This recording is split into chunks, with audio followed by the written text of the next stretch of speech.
But If I call you sheriff, it's going to take me 3 minutes to say hello.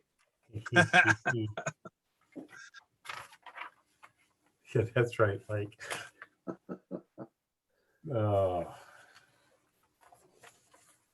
Commissioner Kirschner, we're all good on my end, so you can go right at 10. Okay, perfect. Thank you, Jimmy.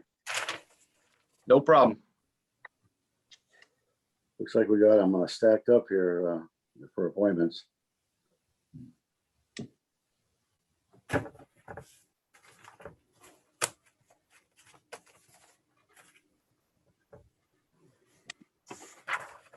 Okay, I have got 10 o'clock, so I will call this meeting of Seneca County Commissioners to order for Thursday, March 25th, 2021. Please join me in the pledge. I pledge allegiance to the flag the flag. of the United States of United America, States of America, and to the republic for which it stands, one nation, God, indivisible, with liberty, and justice for all. Thank you. Commissioner Paradiso, would you favor us with a prayer, please? Yes, thank you. God above, we remember the lockdown a year ago this week. We know you want us to act justly and to walk humbly with you. We are all reminded that when the news is bleak, you steady us. When the pain is bitter, you surround us. When the days blur, sustain us. When despair burdens, still us. In our weakness, make us strong. In our lowness, lift us up. We're confident that you are with us. We ask for your help as we deliberate our meeting today. Amen. Amen. Nice job, Commissioner Paradiso. Roll call, Nikki. Commissioner Kirschner, I am here. Commissioner Paradiso, Present. and Commissioner Schuff. Here. Okay, so it looks like we have some appointments. Let's walk through those. The first one's at 10 o'clock, and this is an exciting update. I can't wait to hear what's going on the Tiffin Community Kitchen. So I'm not sure if the Reverend or who might be on the phone for this one or on this. I'm on the phone. Audrey, I believe, should be as well. Okay, perfect. Yep, I'm here. Okay, you can begin when you are ready, Aaron. All right, great. Thank you. Thank you, commissioners. First of all, I want to say our deep gratitude here at Old Trinity and Common Ground for the process that we engage in with you, the commissioners and your staff around the purchasing of a portion of the parking lot that abuts up to Old Trinity. That was a great process. It was, I think, a wonderful experience, and it really is exciting for us about how that has enabled the Tiffin Community Kitchen to really have enact the vision we're looking to enact. So just first of all, our deep gratitude for that. Audrey, do you want to take a lead and first of all, introducing yourself about how you're tied to the project and getting us started on a presentation? Sure, yeah. So mostly everyone here knows me and is familiar with me, but for those of you who might not be, I am Audrey Flood. I'm a development manager over at the Tiffin Seneca Economic Partnership, and I focus on 3 areas. I do community development for the city of Tiffin, rural development for all of our small businesses outside of the city of Tiffin, and entrepreneurship development. And because of those 3 areas, I got involved with Seneca County Common Ground, helping to found that new nonprofit last year, because it kind of intersects with all 3 of those areas that I have, and benefits all of them immensely. So I serve as the vice president of that board, so I'm involved in that way, speaking kind of on behalf of Common Ground with Aaron, as well as for my position here at the Tiffin Seneca Economic Partnership. And we will get into a little later how this project is benefiting all of you at the county in those 3 ways. First, we would like to show you the great video that we had put together by local Dead Shark Productions. And while I'm pulling that up, Aaron, do you want to give how you're connected and your background for anybody that might not know you? Yeah, so I'm Aaron Gerlach. I'm the rector of Old Trinity Episcopal Church. And so the connection I have to the project is we're the other half of the leadership team on this project. It's us and common ground. And so the parish is offering that as our parishioners, ourselves as leadership, to helping really organize the community around this project, and to really help do the research and gather information, and to facilitate and coordinate the process of funding the project and securing the funds and doing the program. So that's really Old Trendy's involvement. It's not although Old Trendy is deeply involved and Seneca County is deeply involved, the mission of this, the purpose of this kitchen is to be a resource for the whole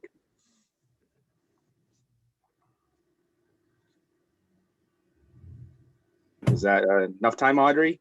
Yep.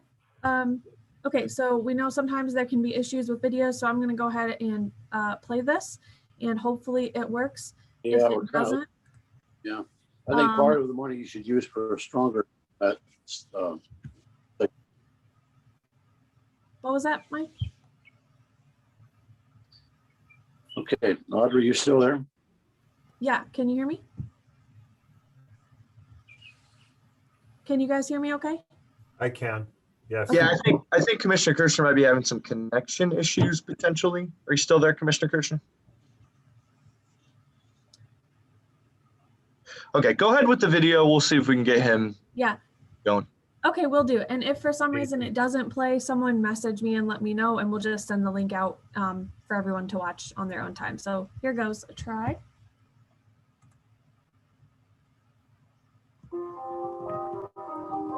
I've always maintained that when we were bringing up our children, I wanted to have family meals and have everybody, I didn't care if it was at 5 o'clock in the afternoon or 9 o'clock at night, we all had to have our knees under the table. As a professional with more than 40 years of experience in the hotel and restaurant industry, I've seen how the world has changed as it relates to food. We really want our residents, local community leaders, and community organizations to dream big about what our community could be if we come together and work to develop and improve it. We knew that our ministry was more than just service on Sundays. Forging an agreement between worship and food and meeting people where they are in their particular lives would be a great idea to continue our mission as a congregation. And as a result of that, the community kitchen came out.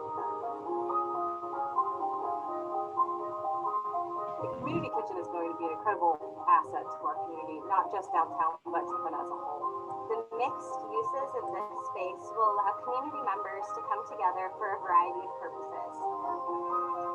We really narrowed down the 6 key areas that the community kitchen project will focus on: partnering with the farmers market, hosting cooking cooperatives, promoting the culinary arts, partnering with health professionals, hosting hands-on cooking classes, facilitating service projects. So as a board member of Seneca County Common Ground, our organization is really excited about the opportunity to partner between the farmers market and the community kitchen. Education can be going on to teach people how to use the fresh produce that was just made available to them at the farmers market, Or providing samples of local food, or learning how to utilize the food that they purchase at the market. and different methods of cooking that they may not have available to them, or that they've just never been trained in how to do. Or even for those who don't wish to cook at home, that local chefs could go through the farmers market in the morning, pick up things they wish to use, and then have a pop-up restaurant for lunch featuring items grown locally and seasonally.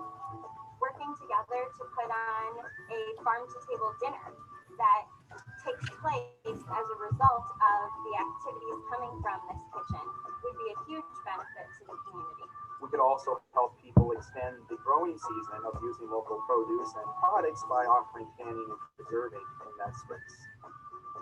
Another area is thinking about working professionals who would like to have meal prep together with a group of people. So that this way you can also interact and bounce ideas off of each other. As they'll be able to go down and potentially be able to create meals, whether for days or weeks at a time. As you're working together, learning how to prepare something new. So there's also an educational piece associated with this kitchen, as it will be something that'll be linked to the hospital, where people that are just learning that they might be diabetic could be able to go to the kitchen and learn how to prepare a meal that will be directly benefiting their current health condition. That everyone wants to eat, so the one person in the household doesn't feel like their diet has to be separate and away from everybody else. Another thing that has happened in past in Tiffin that's really exciting is cooking classes, which have usually been well attended, and there really isn't a space where that's happening at the moment. So often now I'm asked to teach cooking classes because folks don't really know what to do with the food. Whether it's adults who are interested in coming together because they have a shared passion, but just need some instruction or some helpful hints along the way. Particularly young people, they go to the farmer's market or go to the local grocery store and they see things that they can't even identify. This would be a great opportunity for them to learn about those foods and understand what they can do with them, how they can share them with their family and friends. It'll be great for our downtown businesses. It'll offer them opportunities to be able to rent out the space if they want to go in and, for example, teach others how to make chocolate treats or do cookies. It could be done in conjunction with a downtown event like one of our walks. We're here at Courthouse Square. And so we're at the heart of the city where there are a lot of activities going on. I think this is just an opportunity for both education as well as for the community to be able to be healthier and to be able to utilize a space that is located in a particularly excellent spot in downtown, as it's located near the library and the splash pad. Parents can go down, learn cooking classes, and take their children to the park or to the library. So we see that being in the downtown, we're just uniquely set up to be able to engage the community in a very positive way. The idea then is to have this space available for cooking classes, for people to come together, both to offer the classes and to attend. One of the ways that I think the community can most use this resource is by bringing particularly young people together. The ability for them to have an after-school cooking club, to be able to connect with someone else that has the same interests as them, and then to be able to take that interest and do something great for those around them. The culinary arts are finding a shrinking space in the public education system. So we imagine, and there's excitement around the idea of supporting a culinary arts education through this community kitchen. Oftentimes, we have people who come to us who really have no cooking skills or hospitality skills. And while they can learn some of those things at the local vocational school, I think this gives them another opportunity to move one step further than that and really develop those skills further that will help the professional restaurants in our community. When we think about the design of the church, what were some key important things for us is that it was very clearly a historical building that has been added onto. And so it's important not to mimic the style of the historical 1880s building, but to carry some themes forward. Another thing that's important to us is that when you come into the community kitchen, you feel like you're coming into a space that's owned by our community that's not necessarily owned by the church, by Old Trinity. So there's a new entrance into the community kitchen off of Jefferson Street. And so you can go into this community kitchen, do everything that is part of the programming there, and come out without ever stepping a foot into the religious space. Old Trinity is a special place because it is made up of people that are very active in our community. One of the reasons I'm really excited about the community kitchen is that it ties in really well to the recently completed joint comprehensive plan that outlines goals and objectives that the city and county have for really developing and improving our community. With the growth and the changes that we've seen in downtown Tiffin over the last several years, this community kitchen will be another asset in the community. It will positively impact the community both from a health perspective as well as an education perspective, and it will truly be something that sets Tiffin apart. I think it's an exciting opportunity that we can all take advantage of. It's a different time now.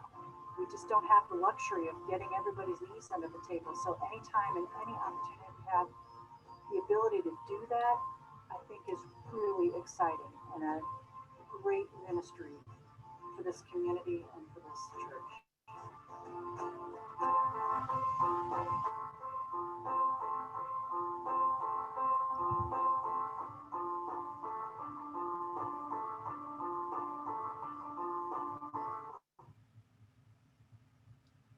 Okay, so in place of us describing what the project is, hopefully that gave a little bit of an overview. Sorry about, I got a few people saying it was really choppy for them, a few people saying it worked really well. So sorry about that. I dropped the link in the chat for anyone who wants to watch it again, and it's also on our website, which we'll share later. So again, that's kind of what the kitchen is and some of the uses that we have planned for it, and some of the different community partners that are involved. So if Aaron, you want to go into kind of the next part, which would be the kind of process starting from, where did this idea come from and where are we at now? Yeah, so this process really originated within Old Trinity at an annual meeting of the congregation, where we thought about, we had this experience of using part of our facility for hosting 12-step groups, and that we had remodeled to make it more welcoming and hopefully a space that can be used by the broader community. And we started talking about, well, why don't we remodel a kitchen as well? And so when we talked about that, where that went was we decided we better talk to people in the community to see if really there was any sort of need for a kitchen attached to a church for community use. And after several conversations with dozens of people in the community, you get a sense from this video about there was an expressed need and what those uses might be.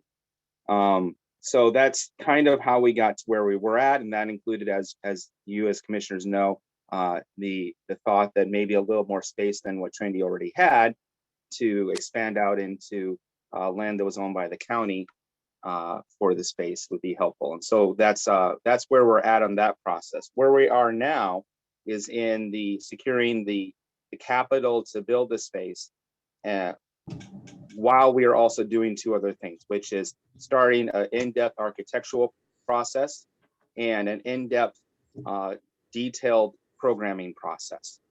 So the video shows the outline, but now it's going to be more about setting up specific programmings and partners and how that space might be used, as well as securing the capital to do so. So the timeline of the project looks a little bit like this. We hope between now and the spring of 2022 to secure all the funding, do all the architectural work needed so that we can start the construction process. And then the construction process being ended by the fall of 2022 so we can start programming. Excuse me. Two things that the commissioners can really help us with is we think part of the project is to do an upgrade to the second half, the back half of the county lot. So it's a secured parking location for the judges. And so when we start this process with the architects, we'll want to work closely with you and with the Justice Center and the judges about who needs to be engaged in that process to make sure we design that facility right, who is involved in those conversations and so forth. The second part is, even though it's called the Tiffin Community Kitchen, we really envision this being a resource for the whole county.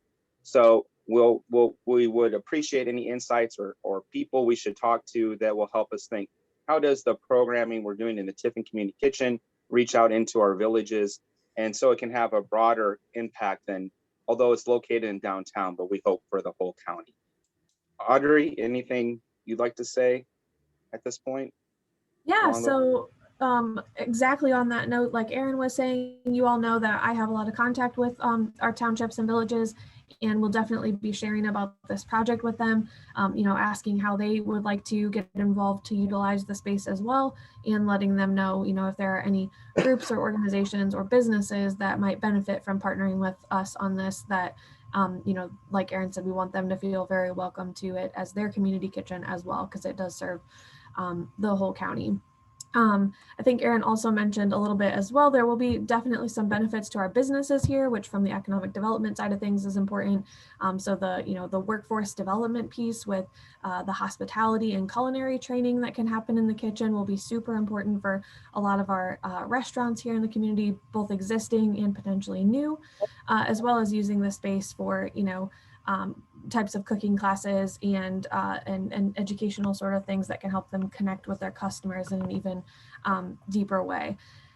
It'll also be a little bit of a benefit to people that might want to use it, as Aaron had mentioned in his part in the video, for canning, preserving, cooking type of items that they can't do just out of their home. So that's another great business benefit of it. And as far as the community development piece of, having this, as Amy mentioned in the video, as an asset in this community will really just continue to help us stand apart here We think it'll be really beneficial for other grant opportunities, for attracting people, for just again making this a place that people want to live, work, and play. So a ton of benefits from our end there, and like Aaron mentioned, working with all of our rural producers through the farmers market to help them educate their customers and connect to be able to help grow their businesses in that way as well. So those are just a few of the ways it can connect to some of my work and what my process is in involving my different stakeholders in this as well. Aaron, back to you. Yeah, so I think the thing that, as commissioners, again, like I said, we're deeply grateful for. You've already helped move this project move forward immensely, but as commissioners or others who are present who might be interested in, the phase we're in, as we're saying now, is the detailed planning, the capital campaign, the raising the capital funds to do so, and sharing the information about what the project is, which again, we're grateful for sharing our video and other links through your Facebook page, as you've done in the past. That's extremely helpful. So if there's ways you think of as commissioners that you might be supportive in this project, you can contact Audrey or I directly. We have Audrey's pulling up the website here for the project, which has a video and other opportunities for giving, for volunteering, and so forth as well. Audrey? Oh, I'm sorry. Go ahead. Aaron, do you guys have a committee or a board of directors type setup?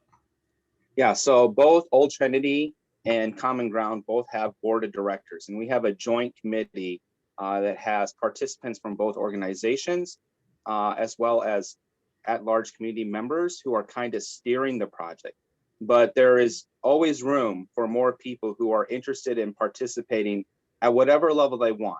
This is an open project, it's a community project. So although we have people from both organizations that are making sure the work gets done, there's no expectation that they're the only ones doing the work. Yeah, maybe just for is that helpful, Tyler? No, that is maybe just for sake of communications and keeping open lines. Maybe somebody from the county would be willing to be on one of the committees, or to be an open ear, so we can keep open communications. But that's up to you and your board. But we're very open to that. We're extremely open to that. So if that's something the commissioners would like to do, we are completely on board. Okay. Thank you. Okay.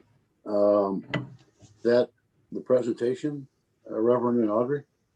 Yeah, we would really like to get any input from you as the commissioners and from anyone else who might be on the call, and answer any questions that you might have about where we're at, or what the project is, or what will come next. Okay. I like Tyler's idea that not necessarily a commissioner, but maybe one or two township trustees or somebody from out in the county is in the early process, so they feel like they're included in that process. You talked about making it a county-wide endeavor, and I appreciate that. So maybe absolutely, I'll be happy to make sure that happens.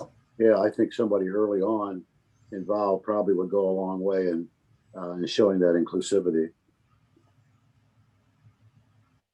We absolutely appreciate that. That's a great result of this conversation today, and Audrey, I appreciate, we'll take the lead in helping work with you on making sure that happens. Well, that's great. Thank you. Exciting stuff. Yeah, and from our standpoint, as you make progress, you are welcome to be part of the meeting at any point you want, quarterly or semi-annually, or whatever makes sense as you get closer more often. Thank you. Sure. Okay, I will do away with the normal protocol here. If anybody has any questions in the audience at this point, they're welcome to ask those of either Reverend Aaron or of Audrey. Happy to interrupt a moment to take any questions. I'll just add a comment. The Opportunity Center would love the opportunity to partner in any way we can, because it would be a great way for individuals with disabilities to participate in the broader community. Great We idea. would love that, Lou. Great. We will, Aaron and I can reach out and set up a meeting to discuss how we might be able to partner with you. Perfect. Good idea, Lou. Okay, anyone else out there with a comment or a question? Hearing none, on behalf of the commissioners, I'd like to thank the Reverend Aaron and Audrey for the presentations, very professional. And we wish you all good things going forward here. A great project, wonderful project. Thank you. Okay, Stacy, you have a bid opening for the School of Op. I do. Nikki, do I just have the one? Yep, just one of them today. Okay. Let's get on the bus and get it open, huh?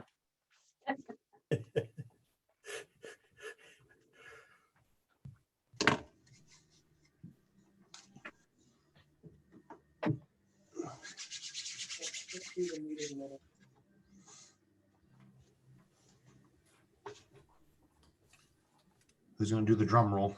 Okay.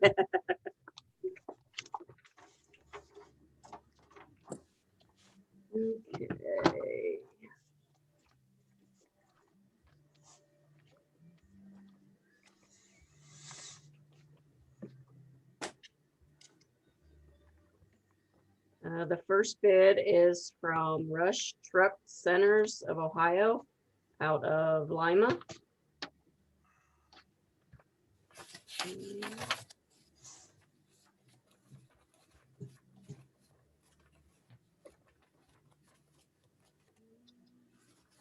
many pages.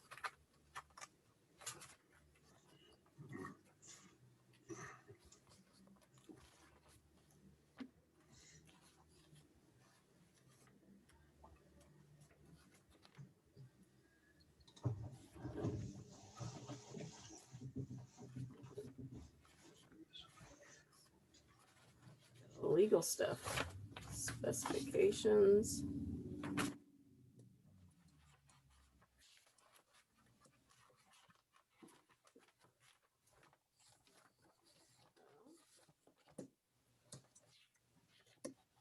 Oh, there it is.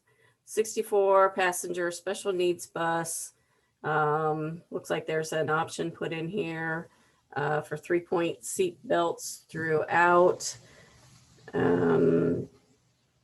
Total bid just for the bus is $100,081, is 100,081.00. The additional option, 3-point seat belts, is an additional $5,950, 5950.00. And it looks like there's a trade-in for a 2002 Bluebird, $750.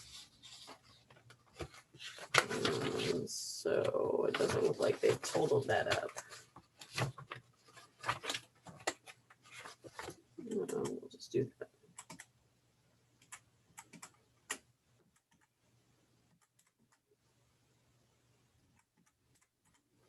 So the total with those, $105,281, 105,281.00. And that is the only one we got. Okay. I don't know, at first glance, 750 doesn't sound much for a trade-in to me, but evidently that's what it's worth, huh? Okay. Yeah, it doesn't seem like a lot. I think there's some Browns fans that would probably buy that and Yeah. use that for the games. Get on the bus, Gus. Drop For off that, the key. yeah. Okay. Yeah, you would think it would have somewhere like that, but maybe they discounted the top. I don't know. If that truly is the price, you wonder if there's a retail market for that. Try Okay. it. Yeah. We'll let Lou look this documentation over with their board and get back to us. Very good. Okay, we then have it right at 10:30. So we have a community development block grant public hearing number 1.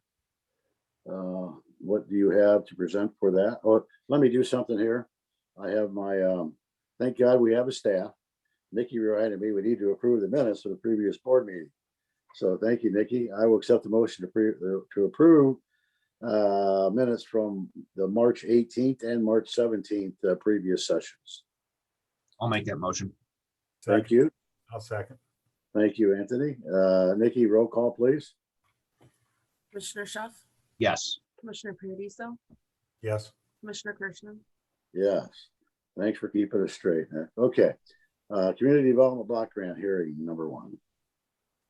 Good morning, Commissioners. This is Charlene from Seneca Regional Planning Commission. And every 2 years, we always go through a little public hearing process for the Community Development Block Grant. And this is for program year 2021. This shouldn't take too long. The allocation for Seneca County was increased for program year 2021 to $158,000, which means that we'll be able to provide for a larger project or a couple other projects. Under the allocation program, we can do some community service work, i.e. homeless prevention, fair housing, shelter service, things like that. We can also do infrastructure, sidewalks, roads, handicap accessibility, assisting with projects for parks, things like that under the allocation program. We are accepting pre-applications from entities at this time, and they can go to csenecagrow.org and submit an idea or an application. There's other alternatives through the Community Development Block Grant that are available, and we always like to make those known and explain those a little bit to everyone during the first public hearing so that they're more encompassing and people have an opportunity to understand what's available and the time frames. So one of the things that's available is a neighborhood revitalization program that is a $750,000 grant program that a village or maybe the city of Fostoria could apply for. And that would cover revitalizing a whole neighborhood, not a downtown area, but a whole neighborhood. And there would be low to moderate income requirements. We're talking about revitalizing a neighborhood that could include infrastructure for water or sewer. It could be sidewalks. It could be the ramps on the sidewalks that make it ADA compliant. It could be new lights. There could be a whole thing to increase and improve that neighborhood. That time frame for that application is also due in June as well. There's a critical infrastructure application process as well.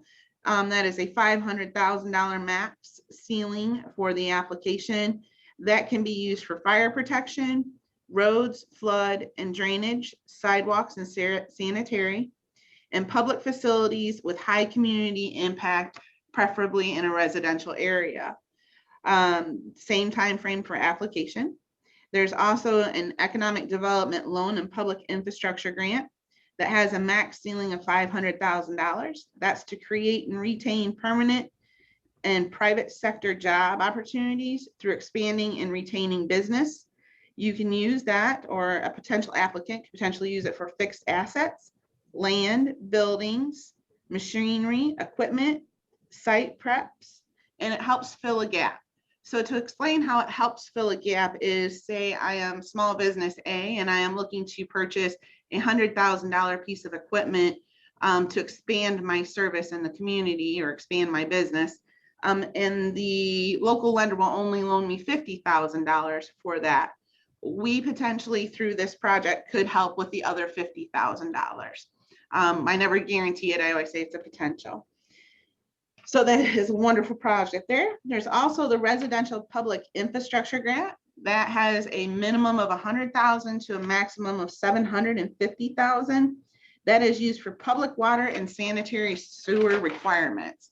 So if we had a village or if the city of Fostoria had a major issue with their sanitary system, we would recommend that they look into this because it would be the opportunity to help them get the funds to fix the situation or improve the sanitary system or an infrastructure system. There's also the target of opportunity portion. The target of opportunity grant allows us for some downtown revitalization, a little bit of economic development, some fair housing, and a few other opportunities that can be explored.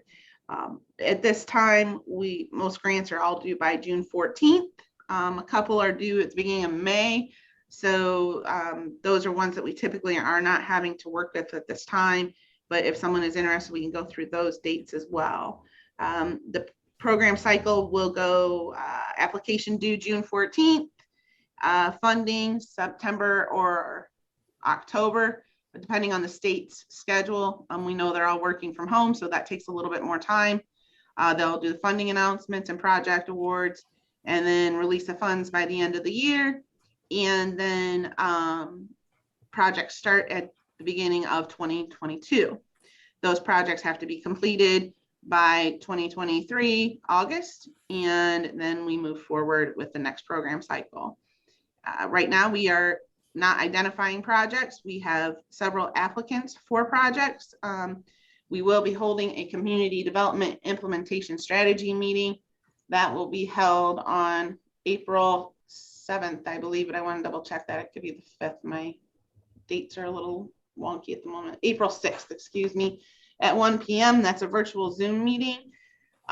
Anybody who is looking to apply or has an idea for a project, we strongly urge them to attend the CDIS meeting.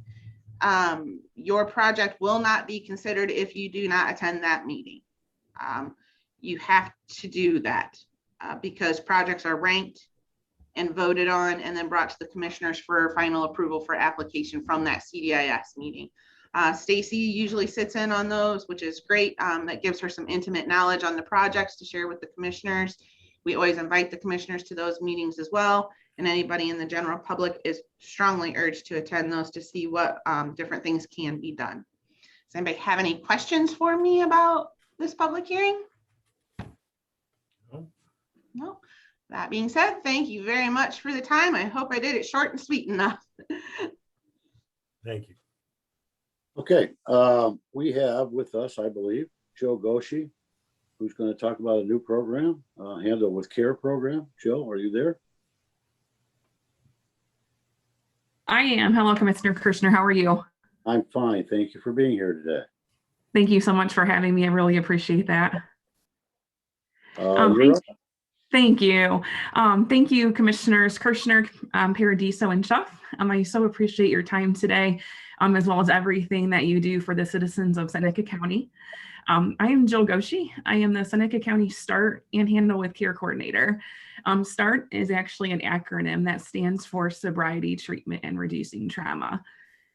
President Kirshner had invited me to speak about Handle with Care, which officially launched in Seneca County last week. Handle with Care is a program through the Seneca County Family and Children First Council with amazing support from the Service Coordination Committee. I'd also like to thank Sharon George, the council's director, for all she has done to make this program a reality. Council members, Tiffin City Schools, North Central Ohio Educational Service Center, Kathy Oliver from Seneca County DJFS, Department of Job and Family Services, Tiffin Mayor Aaron Montz, Seneca County Juvenile Court, Mental Health and Recovery Services Board of Seneca, Sandusky, and Wyandotte counties, Seneca County Board of Developmental Disabilities. They were all integral in establishing this program locally. This program supports family stability in Seneca County. Last week's launch in Seneca County involved Tiffin City Schools, involved Tiffin City Schools. So school district, as well as Tiffin Fire Rescue Division and Tiffin PD all have been trained. And other schools will be launched soon. Fostoria City School staff has been trained. Sentinel staff training has been scheduled. Others preparing for this program include Seneca East as well as Seneca County Youth Center. And also the Handle with Care program has the support of the Seneca County Sheriff's Office. That is greatly appreciated. Tiffin City Schools implementation of Handle with Care makes Seneca County the 7th out of Ohio's 88 counties and the first in the northern half of Ohio to have the program operating. Basically, there are two parts to Handle with Care. One is establishing a formal link between first responders to ensure that notifications are made when first responders encounter a child in trauma. The notifications are made via email through a website that was generated by Cordata, which is a healthcare information company, and that website is being piloted. So examples of trauma, it could be criminal in nature, such as domestic violence or search warrants. It could be non-criminal, such as car accidents and fires. When the notifications are made, there are no details shared about the incidents at all. Also, the program deals with all types of trauma, so we are certainly not labeling kiddos as being children of parents involved in criminal behavior. And that notification just lets the school know to handle a child with a little extra care. As we know from training, behavior is communication. So a child is not giving the teacher a hard time, he or she is having a hard time. That's the first part of Handle with Care. The second part of it encourages positive encounters between first responders and children.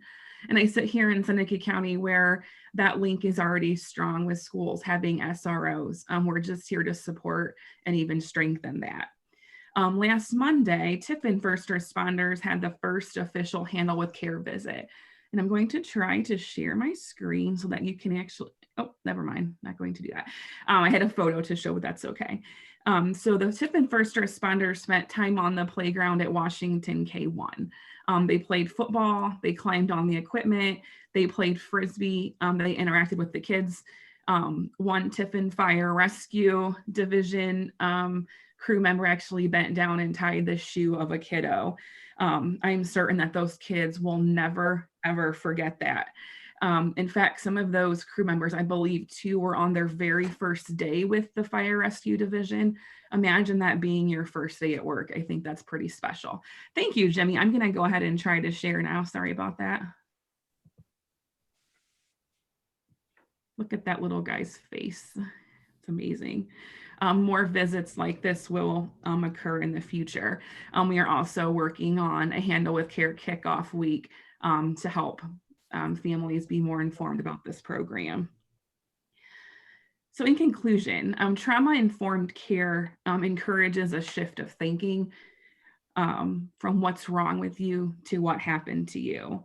Handle with Care is going to make a tremendous difference in our county. The amount of collaboration and support for families in Seneca County truly is inspiring. This program is such a great testament to everyone on this team. Thank you so much for your time today. I would be more than happy to answer any questions that anybody may have. Okay, Jill, thank you very much. It's very informative, and you can't help but smile watching that little guy in the picture, can you? That's a great photo. Yeah. Any questions out there? Any comments anyone have? That picture's pure joy right there. My whole heart, it was exploding from the minute we got there till the minute we left. Just seeing those interactions. You might imagine that a kiddo who's constantly in trauma and may have first responders at their home constantly may not have the best view of first responders, and that's certainly nobody's fault. But we're here to help bridge that gap and let them know that these first responders are truly their friends, and hopefully we can make a difference in lives. That's great. Well done. Perfect. Thank you. Nice job, Thank Jill. you. Thank you for your support, everyone. It's much appreciated. Okay. It is time for Stacy Wilson and the County Commissioner's report, or Administrator's report, excuse me. I know Sheriff Stevens is on the line. I don't know if he's got something else he needs to do. Doesn't want to sit through our spiels today. No, I'm fine. I've still got my connection, so. We haven't lost you yet. Not yet. Are you in your vehicle, Fred? Yes, I'm in Sandusky, Ohio. So I'm on Zoom here on my iPad in the parking lot. So I'm good so far. Sheriff, why don't we just go ahead, just in case. We know we got you, and let's keep you for a while. Go ahead. All right. Well, where to start? 84 days today. It's been kind of a whirlwind deal. Started with some reassessment and reorganization of the office. Looked at different workflow with the civilian staff. Made some changes there. Been working with Stacy, the county auditor, Ken, John Logsden, to try to make some changes there with the least amount of impact financially as possible, but we're kind of at the point where that's why we're here, I guess, is to bring up some quotes and estimates and ask for some reappropriation of some money. One of the things that, before we get into that we've done is, look at everything, personnel, contracts, some that were coming up, looking at other ways that we could defer and save money. So one of them that we have is we've expanded our CCW program to 5 days a week as of the beginning of this month. So that's certainly helpful, because from that program alone, I'm allowed to purchase our ammo. We're redoing our weapons that we carry on duty because there was kind of a hodgepodge of different weapons. We're all going to the same platform, which will save money on ammo and training ammo in the future. But all of that comes from that CCW program and not from the budgeted line item supply line. So we're saving money there. We reassessed when we reorganized the office and changed work spaces around. We were able to eliminate some copiers, get a different quote because our contract's up this year with MT Business. And just alone with the changes that we've made right now will save us on average about $100 a month if we don't sign a new contract. If we do sign a new contract, if it's a 4-year one, we can save $200 a month. If we sign a 5-year contract, we can save up to $320 a month. And I can even envision more than that because of we want to go paperless to the extent as possible, scanning as much of our stuff and not using paper. So that could even get lower than that. Speaking of that, I know I've talked to Stacy and Julie last year. Some of the county agencies were able to get with a company out of Norwalk and do some scanning of their old documents and stuff. So I'm in the process of doing a walkthrough with that gentleman. Since all the agencies I've talked to here in Seneca County were happy with the service. I also talked to the sheriff of Ottawa County, Sheriff Lavorchek, who just last year did all their inmate records and stuff. He's happy with their services. So that will free up a tremendous amount of space and records that I think that they brought over with them from the old facility 20 something years ago, 26, 27 years ago, that are just filling all the rafters in the attic and all the available storage area. One of the first days I was in there, weekends I was in there in January, I was told by the jail staff that our records area, we have just a couple months left of being able to slide a single sheet of paper into one of the areas where they keep the inmate records and stuff. So we have to do something about that as well. Some of the other areas that we looked at and possibility of saving some money, obviously, is our car fleet is. We did an assessment of the car fleet, and over 60% of the cars that we have on the road are over 195, 200,000 miles. And they're going from racing from one end to the other end on emergency calls, and that's just not safe.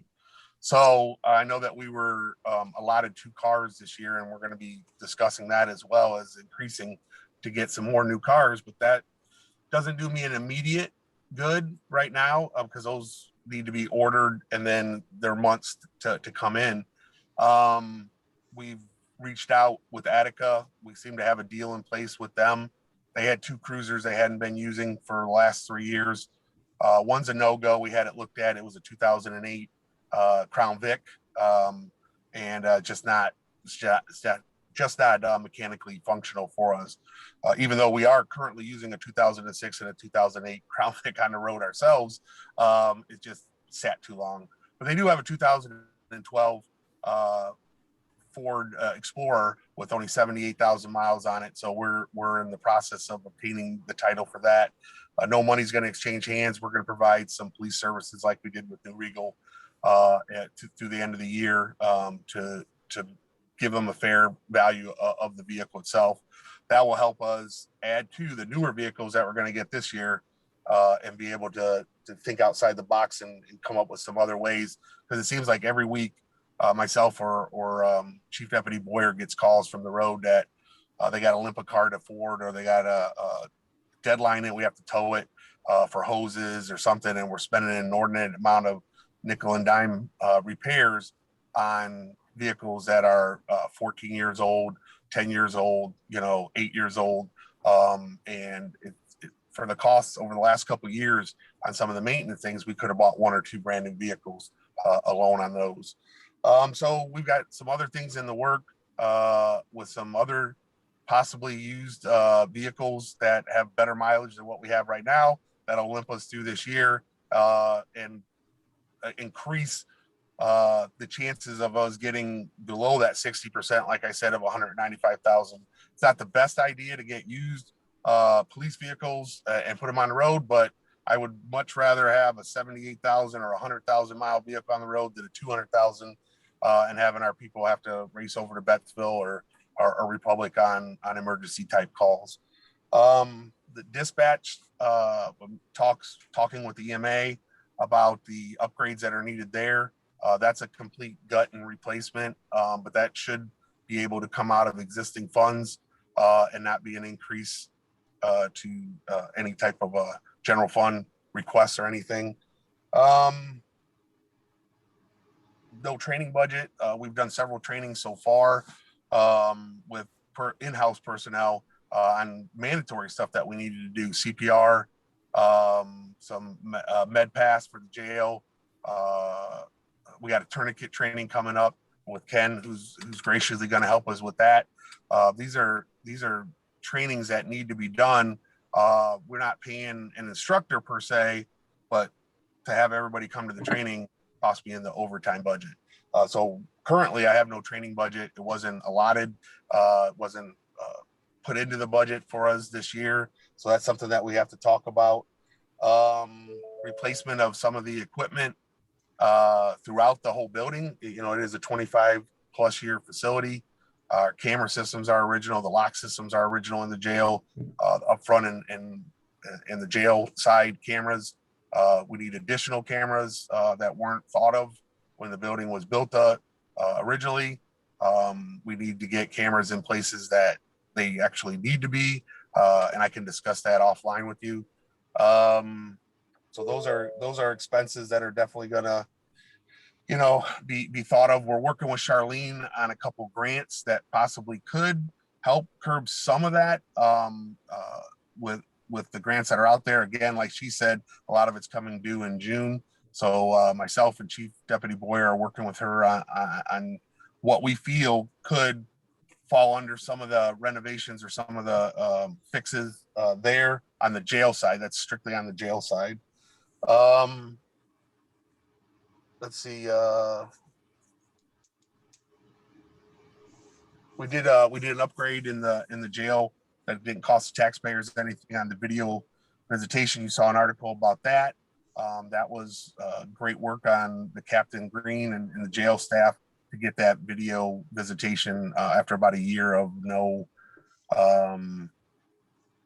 face-to-face video or visitations, which is disheartening as a human being, but as somebody that can only talk to somebody on the phone if they've been in our facility since last March, that was much needed.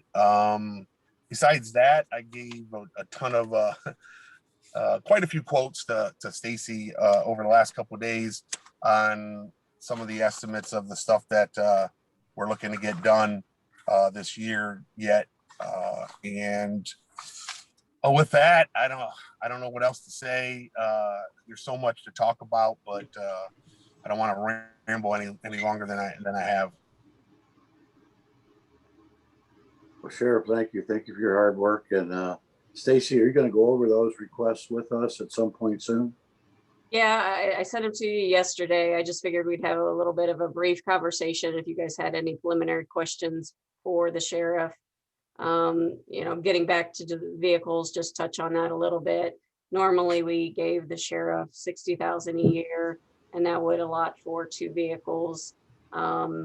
In 2020's budget, when we started out the year, Budget Commission had anticipated a lower revenue, so we had pulled the vehicles out of the sheriff's budget for 2020 and did not purchase any vehicles that year. So there was a conversation I had with Sheriff about, potentially if it was all right with the commissioners, at least allotting the additional 60 that we didn't do last year, giving him the additional 60. That would give him 120 to look at getting vehicles. He is looking at some different options. I don't know if you want to talk about the trucks a little bit or. Yeah. Yeah, I can do that. So 30,000 a vehicle, and this is just for the vehicle itself, not the equipment or the labor to wire it and buy the light bars, the seats, the push bar, all the other stuff that goes inside of that. So that is probably on the low side. We could make it work if we continue to do the Dodge Chargers, but that's all we have right now. Our whole fleet is Dodge Chargers. And as you've seen from this winter, it was quite hectic for us. We had to borrow some 4x4s from the Tiffin Ford, like we did in the city. We used to do in the city as well, until probably about 5 to 6 years ago. We made a conscious decision in the city to get some SUVs, and last year we got a couple Ford 150s just for that purpose alone. If we had bad winters, it allows the officers a little bit more room inside with all the equipment we have now and the airbags pressing up against the laptops. We don't want them flying all around the cruisers as well. We had, at the time, pre-COVID, internship program riders. When you're training somebody, you don't want to have a really super small cab space. Plus, it sits them up a little bit higher. And they're not scraping the snow, especially out in the county. So it makes even more sense in the county to have a different variety of a fleet. And like I said, currently it's all Dodge Chargers. So if you're looking at the SUVs or the Dodge Chargers, then it needs to be a few more thousand than the 30,000. So you're looking at probably about another $5,000. So 35,000 each for the F-150s. The SUVs are actually a little bit more. When you get them with the EcoBoost, then you're looking at about 37. Otherwise, they're around the 35 as well. You don't get the EcoBoost, you don't get the better mileage out of them. And so that's a factor that you have to decide on that. To equip each of the vehicles, it's hard to say because they haven't done that out here this way. From my understanding, they kind of did it in-house. One person did it. The problem with that is, again, we used to do that at the city up until around the year 2000, I think. But then you start looking at the liability factor, and some of the companies won't touch the work because they didn't do it or it's not professionally done. It's just somebody that has to know how to do it. So you definitely don't want to get into those liability issues and have it not wired properly or not installed correctly. And so you're going to pay for that, for the labor and the parts of that. The good news about that is that it's all on one company. Then if you go with a company that does that kind of work, they warranty it. They are the one-stop shop. When they have something wrong, you contact them and they get it fixed, rather than you having to spend time calling Texas or calling Massachusetts or whatever the vendor is for your particular parts. They do all the ordering for you. You just tell them the year of the vehicle, give them a few weeks, they get all the parts in, you drop the vehicle off, in a day or two, you pick it up. You get the warranty, you get the schematics of how they wired it, and it's all done professionally and quickly and efficiently. That's going to cost you anywhere from probably 10 to 12 grand per car. So in the supply line, since it's not in the equipment or the vehicle line, you'd have to, if you have 4 vehicles, be looking at another 40 to 48,000 if you're going 10 to 12,000 each into that line. And that would get you 4 brand new vehicles this year. If you add that on top of the 3 used ones that we potentially could get this year, you're looking at an impact of 7 vehicles this year. Next year, if we did 2 to 3, I think we would put us back on cycle for the following year to drop back down to 2, barring, I don't have anything wood to knock on here, so I'll do my head. We don't get more calls this week or next week of more hoses and other. So if we can at least get an influx like that, it would almost be like getting that vaccine shot, of staving off any further problems this year. But certainly that's your guys' decision on that. But that's where we're at on our vehicle fleet, and we're doing the best we can. I personally have parked the sheriff's vehicle there for the last month and a half, and they're utilizing it. It doesn't have a cage in it, so they can't transport prisoners, but they are using it to respond to emergency calls and stuff. So that's been about the last month and a half. They've been using that vehicle, and that's a 2013 Ford Explorer with 82,000 miles on it. So it's racking up more now, but they need it more than the 2008s and 12s that are being deadline to get parts to work on. The one has been sitting out at Ford since December. They can't find the rack and pinion for that year. It's a 2015 Dodge Charger, and they've been searching all over the country, and it's sitting there. It has a used engine in it, which only has 70,000 something miles on it. So it's still got a good lifespan to it, but it's just sitting there because they can't get the rack and pinion for it. And they've done all the searching that they can do through their databases and stuff. So, it's just one hit after another on the vehicle fleet. And then you go to the maintenance issues in the jail or up front. With the last rainstorm we had water damage or water come in through the roof into the kitchen area. We've got some water leaks in the kitchen through pipes that we had to replace, some equipment that went down that we had to replace. So, the building is 25 plus years old, and a lot of it's original equipment that we're dealing with. I have a couple questions, if I may. Yes, sir.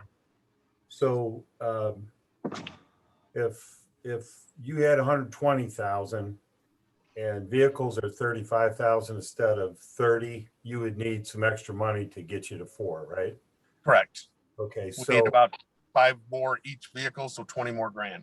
okay, so without looking at, so you've made some requests. We haven't looked at your total package or discussed it. I think you and I have talked before. Some of this is one time, and I don't know what the number is, but if here's a chunk of money, you can get yourself kind of stabilized, and then it's an ongoing, your budget's going to need to go up, is what you're saying, on a regular basis. So until we dissect that, I have no problem right now discussing with the other 2 commissioners, getting you enough money, Sheriff, to get 4 vehicles, the ones you want.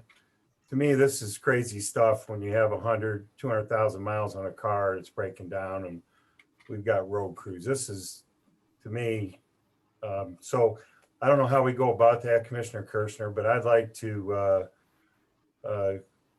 get him enough money. I think we already have 120, we have 60, right, Stace? Right. And so we would have to put 60 more or maybe 80 more into that line, right? So he could buy 4 vehicles at 35 apiece. Yeah, we'll have to consider the additional for the equipping it as well. But I can put all those numbers together for you next week to make sure that we can do the. That's all right now, and then discuss the rest of it. Right. It really comes down to, the safety issue aspect of responding to emergency calls. And then the other part of it, like you said, is a lot of this stuff this year is one-time fixes that won't increase next year's budget lines until we get to the personnel issues, and those are those are recurring. But that's a separate issue than the maintenance issues and the equipment issue. Okay, that's all I have. Nice report, and great job out there, Sheriff. Thank you. And I think some of these camera issues, as we did last year with the CARES money, we put in a lot of cameras at different buildings. So I think, we still have some funds left from that CARES money. We did authorize for the sheriff to get new phones, since the other offices did, and he was having some serious issues with phones. So we're getting that switched over, using some of those CARES dollars for that. But I think we can, definitely look at those cameras, using some of that money, the CARES money for that. And obviously we get this 10-7 that's going to be coming in that, they're talking about, releasing some of the restrictions.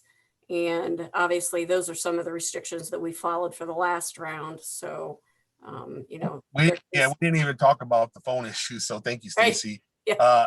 The camera issue I think is important because one of the things, whether, and the remodeling of the comm room of the dispatch center, communication center is going to happen at some point, but that's going to be months out because that's architectural, that's getting permission from the state and all that. But currently we're in the process of putting up some monitors and working with Voca IT and to be able to monitor all those new cameras that were put down last year in the RTA, in the court, the current ones that are in the court and everything, because we really should have a central location. And since we're responsible for the county buildings anyway, the safety and security of them, it just makes sense to have them out at our communication center. I'm not saying that there's going to be a dedicated person that's going to watch every single one of those 80 boxes or however many that it is, but what it can do in emergency situations, should the worst case scenario happen, the dispatchers and people that are in the communication center can then track in real time the situation that's going on, whether it be an active shooter or whether it just be some other situation that's unfolding.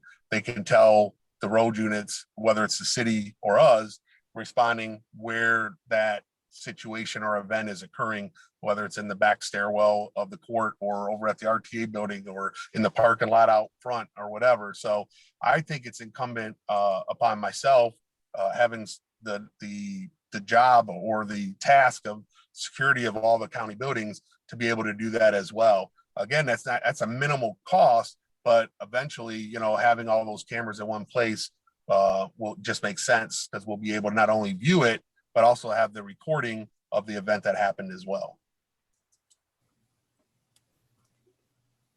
Like it. Okay. Sheriff, how much lead time do you need in order to get cars ordered and have them there?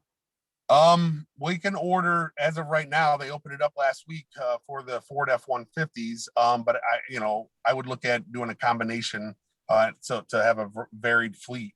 And one of the other uses that we had of the Ford 150s in the city was we never had a dedicated vehicle that was able to tow stuff, our trailers and stuff like that. So I would want to definitely look at a varied fleet. So the lead time is right now, so next week, if we can hammer this out, that would get us into the queue, so to speak, of everybody else that's ordering, because it usually takes from the time you place the order about 2 months to get the actual vehicle in. And then it's got to go to striping, which is another week, a couple of days or a week. Then it goes to get all the parts and pieces put into it, and that could be up to another week or two. So if you ordered one next week at the end of March, beginning of April, we may see it on the road in July. Okay. So we still got to knock on wood that we get through 2 or 3 months, but some of these used ones that are coming in, we can put on the road right away because they don't need to go through that process. Got it. Okay, thank you very much. Any other questions out there? Okay, hearing none. Stacy, County Administrator's report. Thank you very much, sir. Thanks, Sheriff. I don't have anything for today. Okay. Tyler, you want to begin Commissioner's reports? Sure. Yeah, we had a very productive land bank meeting here this week, getting geared up here for the spring, getting our list put together, and there were some good action tasks that were a part of that. So looking forward to keeping that program moving forward. Jim Jordan was in town yesterday. He got to meet Brody Conley, and that was kind of exciting to watch.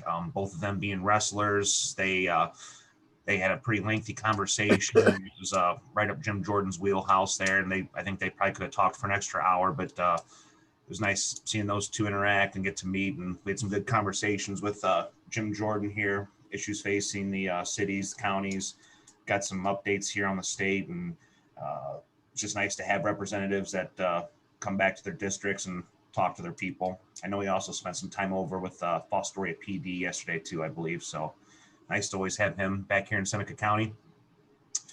Took a trip to Fremont here a few days ago. I got to see the headquarters there for Great Lakes Community Action Partnership. Had my orientation, very impressive. They do a lot of great things with that organization, and happy to be on their board and able to serve with them, but looking forward to getting some things done with that group. See, we had a new business open up here in Seneca County, Soul Boutique, just announced that last week. So excited for them, wish them the best. And that's about all I have for now, but it's been a good week. Thank you, Tyler.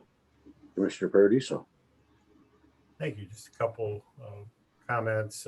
Tomorrow morning, we have Solid Waste District budget meeting.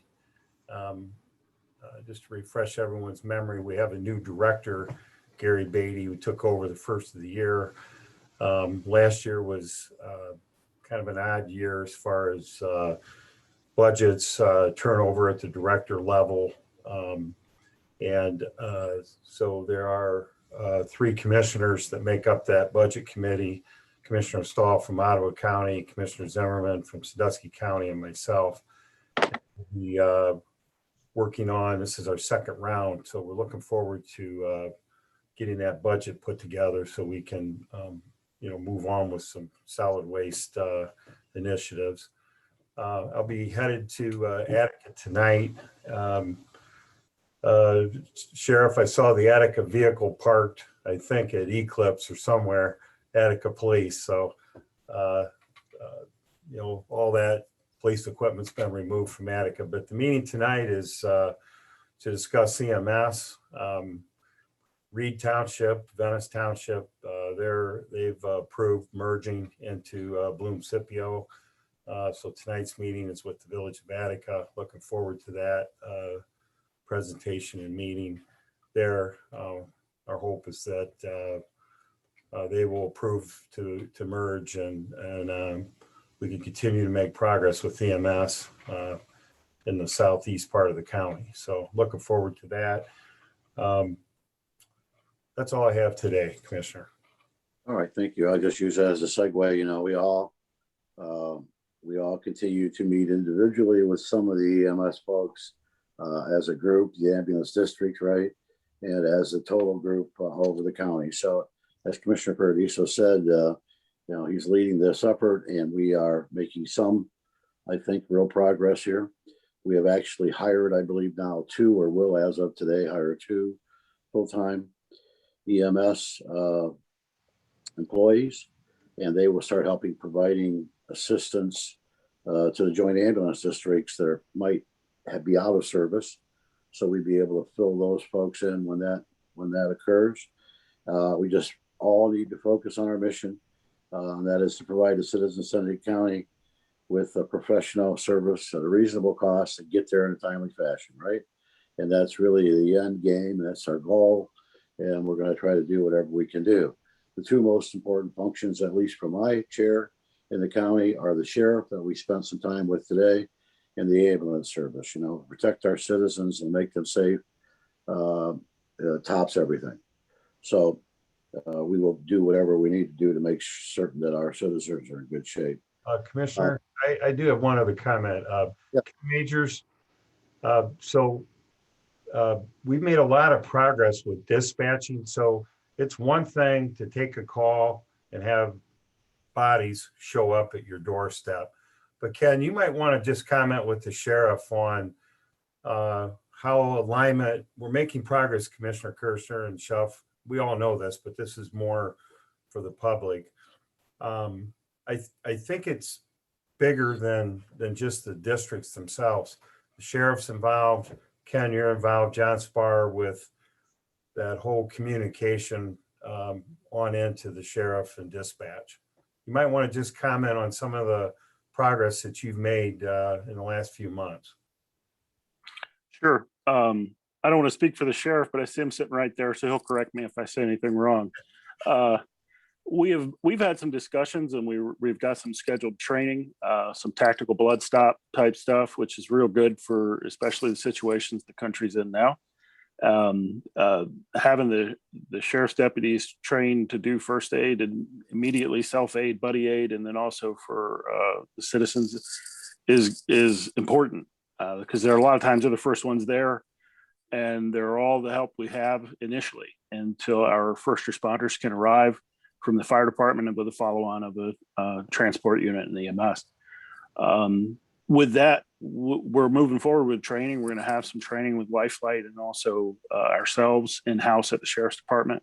And then we're also moving forward with taking full advantage of our communications package as we have it.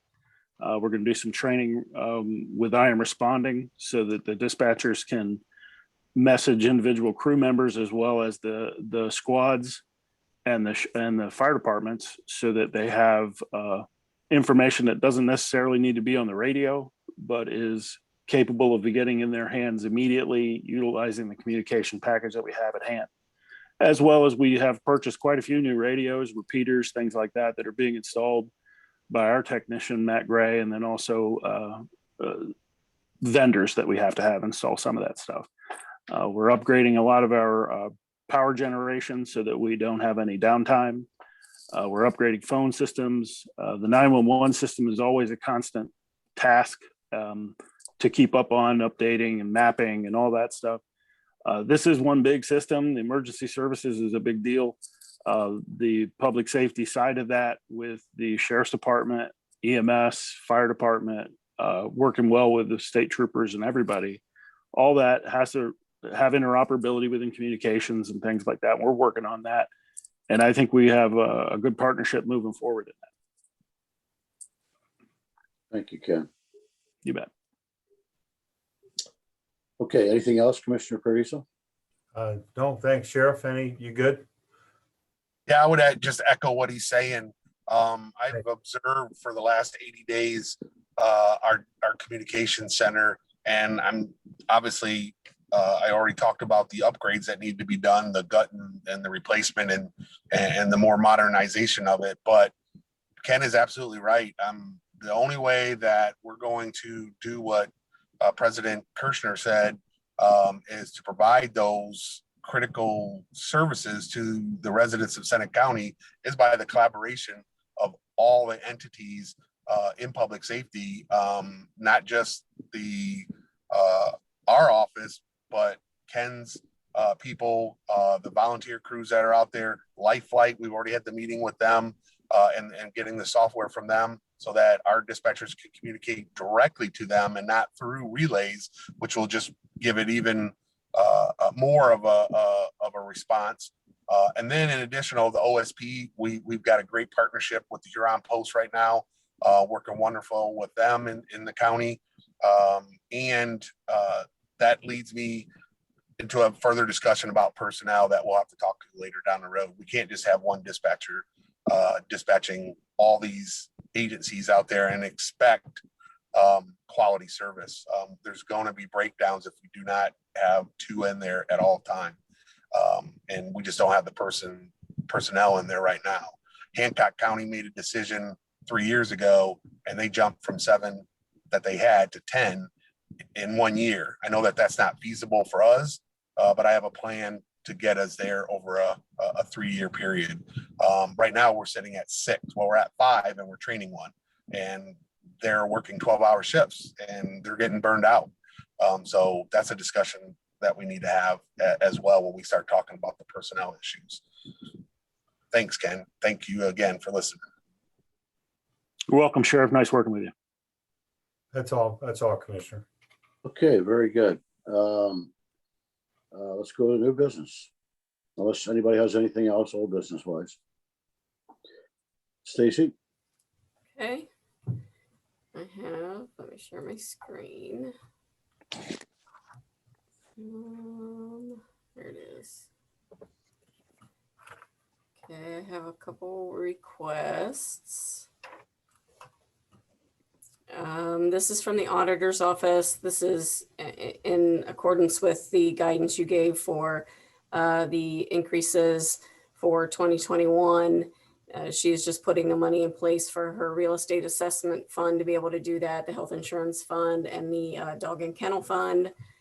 So as you can tell with the various Medicare, PRS, workers' comp, and salary lines, she will need a total of $16,283.89. I have a request from the Common Pleas Court. Common Pleas 2 needs additional $9,455 into their contract services line. I have a request from Lydia at Victims Assistance. She is working on moving her cash to the new grant. So she needs to put $2,200.59 into her transfers outline. And I have a request from Regional Planning, putting for the increase to approve the amount for the administration for the CDBG revolving loan fund. Program income policies needs an additional $6,141 into their contract services line. Request from the engineer's office.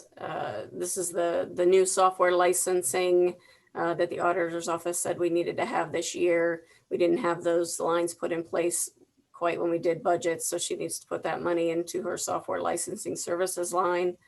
$1,440. And I think that's all of those. I have resolution authorizing the fund transfer be made to the Voca grant fund. She is transferring it again to her new grant line, total of $93,119.23 from her 2112 account to her 2158 account. And I have, let me pull those up. I have a resolution appointing members to the Revolving Loan Fund Committee. This is for I don't see, oh, there they are. Carrie Steele, Executive Director of Tiffin Seneca United Way, will serve a 12-month term retroactive to January 1st, 2021. And it looks like we have an employee from the Tiffin Seneca Economic Partnership as appointed by the CEO, will serve a 24-month term retroactive to January 1st, 2020 and ending December 31st, 2021.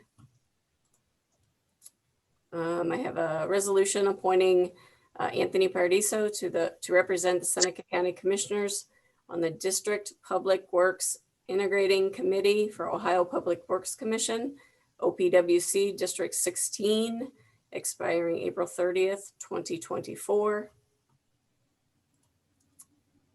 And then I have a resolution hiring Meredith Bose as a full-time EMT basic for the Seneca County EMS effective March 30th, 2021. And I have a resolution authorizing the contract service agreement for community control, probation, supervision services on behalf of the Seneca County Common Pleas Court 2. And this goes with that additional she needed in her contract services line. And I think that is all I have. Okay. I will entertain a motion for the funds transfers and the resolutions. So moved. Second. Thank you. Any additional discussion? Hearing none. Nikki, please.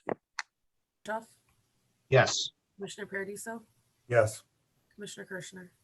Yes. Okay. Any other items to be brought before the commission this morning? While it is indeed still morning. President Kirschner, yes. I had a question. I see we have David Zach on. Do you hear us, David?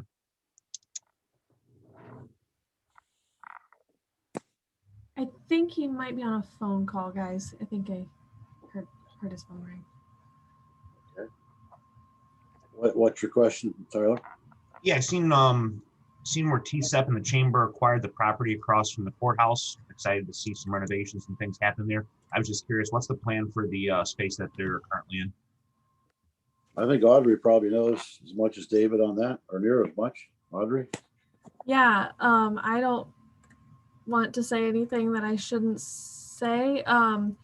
We did just put out a release, so let me give you the link to that release, and whatever is in there is what we're sharing at the moment. Okay, I will say that it was discussed in depth at the executive committee meeting yesterday, day before yesterday, whenever it was in the morning, and that there is detail in that release. And the fact is the building will be sold as they're in now, and they will be moving. All the timing I'm not sure of. Thank you, Mike. Sure.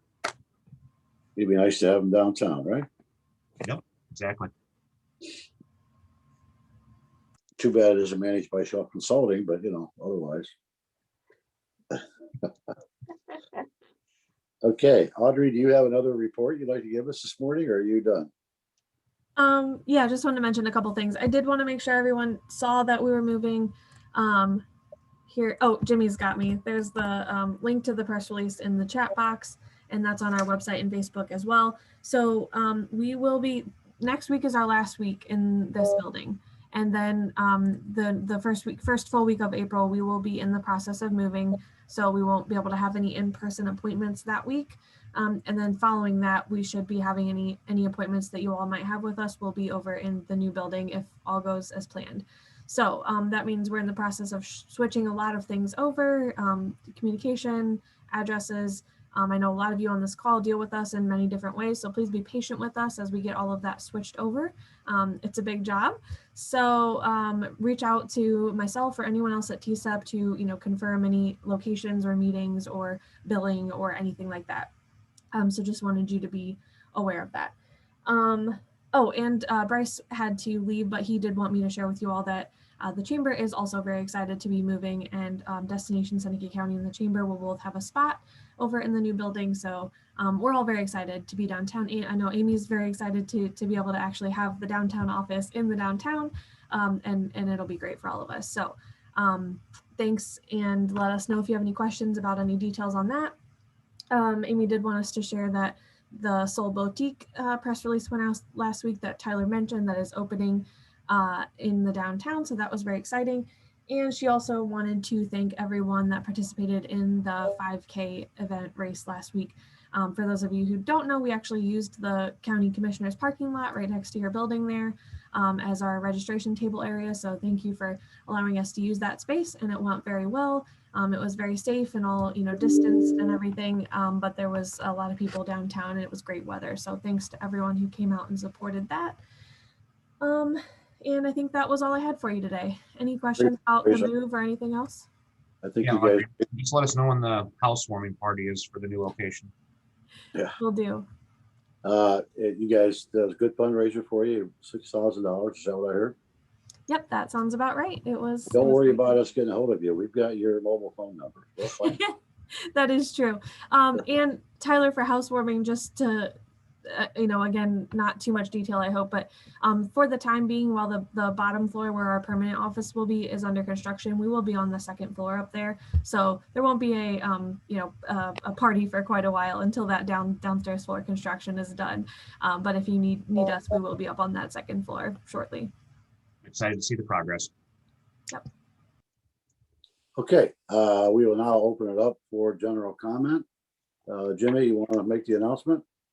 Yeah, so if you'd like to come forward during public comment, you can unmute your mic now. If you called through the phone line, you just need to punch in *6, and that will unmute your line. Thanks. Okay, I'll give it a couple of minutes here, or a minute, in case anybody wants to jump on the line.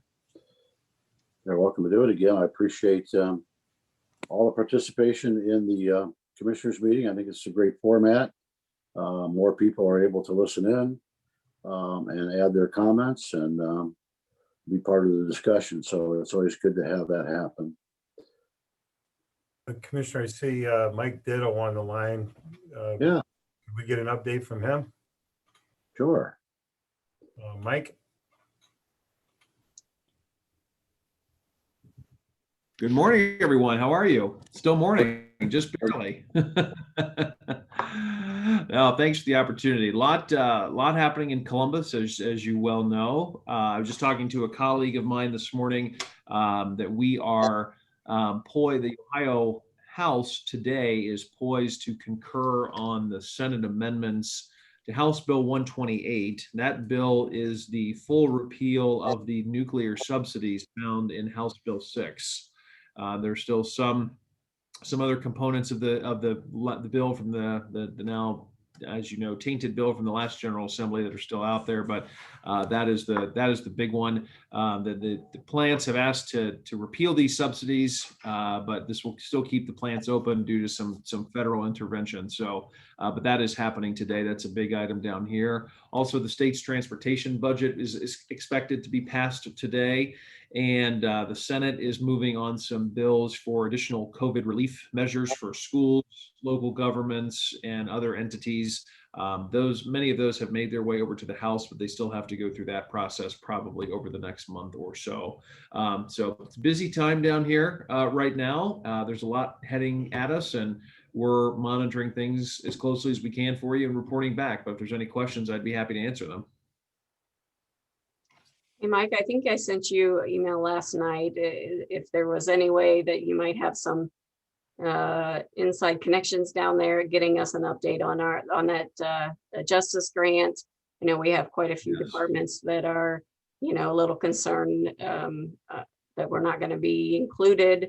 There seems to be a delay in giving out that final amount. I think they had 3-4 million left, but Charlene's been having difficulty getting anybody to respond. So I don't know if there's anybody that you could push buttons down there for us to see. Yes, we are. Thank you for that. I'm glad you mentioned that. We are definitely doing that. We've called and emailed over there several times, but found out that their office is about a block away from ours. So I think Spencer and I might just walk down there today and see what's going on. So we'll rattle the cages in person if we can, and we'll let you know as soon as we make any contact with folks over there, because we know that's a priority. Thank you. Thanks for bringing that up, Stacy, because I've actually also emailed Representative Click regarding the status of this, and all we are getting is we're looking into it. So I'm not getting anywhere with anyone to give us any status. So thank you. Okay. Sure, no problem. We'll be glad to check it out for you right away. Just as a reminder of that too, Mike, and I know you know this, but if there are any situations in which it would be worth us getting in the car to come down there to go someplace with you, let us know that. We'll make the trip. Hopefully we'll do some good, but who knows? I sure would. No, thank you. And I would say the same for us too. If there's meetings that you're all having that you would like us to be a part of in any way up in Seneca County, please count us in. We'd be happy to be there. Okay, perfect. Thanks, Mike. Okay, thank you, Michael. Thank you. Anything else out there today? Hearing nothing. My administrator shaking her head, so that must mean we're done. Everyone have a great weekend. God bless, and we'll see you next week, same time, same station.